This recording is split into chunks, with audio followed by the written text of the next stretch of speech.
Assalamualaikum warahmatullahi wabarakatuh, Sobat Al-Quran dan Pengetahuan yang budiman.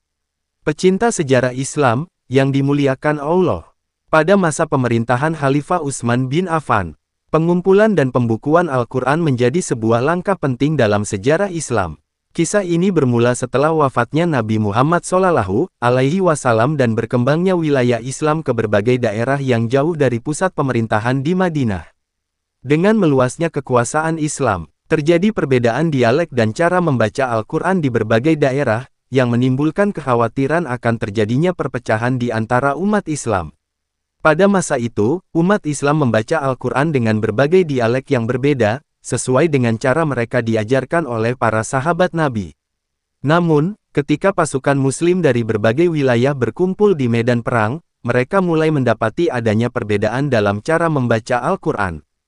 Hal ini memicu perselisihan, bahkan ada yang saling menuduh satu sama lain telah melakukan kesalahan dalam bacaan.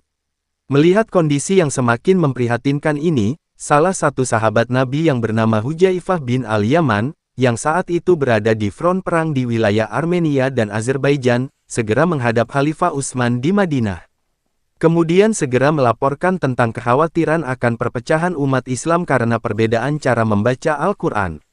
Utsman bin Affan yang juga menyadari seriusnya masalah ini, segera mengambil tindakan untuk menyatukan bacaan Al-Quran. Utsman memerintahkan agar seluruh Al-Quran yang telah dikumpulkan pada masa Khalifah Abu Bakar dikumpulkan kembali dan disalin menjadi satu mushaf dengan bacaan yang seragam sesuai dengan dialek Quraisy, yaitu dialek Nabi Muhammad SAW.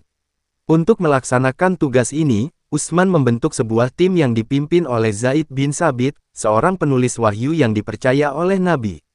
Anggota tim ini juga termasuk Abdullah bin Zubair, Sa'id bin Al-As, dan Abdurrahman bin Harits bin Hisham. Para sahabat ini bekerja dengan teliti, mengumpulkan dan memverifikasi ayat-ayat Al-Quran dari berbagai catatan dan hafalan yang ada.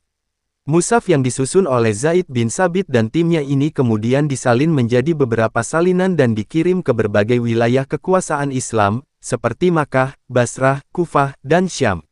Utsman juga memerintahkan agar semua mushaf lain yang berbeda dengan mushaf ini harus dibakar, untuk mencegah terjadinya perpecahan dan memastikan kesatuan dalam bacaan Al-Quran. Mushaf Utsmani ini menjadi standar baku bacaan Al-Quran hingga saat ini, dan langkah Utsman ini dipandang sebagai salah satu keputusan paling bijaksana dalam menjaga kemurnian dan kesatuan Al-Quran. Upaya ini berhasil menyatukan bacaan Al-Quran di seluruh dunia Islam dan mencegah terjadinya perpecahan di kalangan umat Islam yang bisa muncul akibat perbedaan cara membaca. Demikian sejarah singkat tentang pengumpulan Al-Quran pada masa Khilafah Utsman bin Affan. Terima kasih sudah menonton. Ikuti terus video kami, akan ada informasi dan sejarah yang lain yang dijamin akan menambah wawasan kita semua.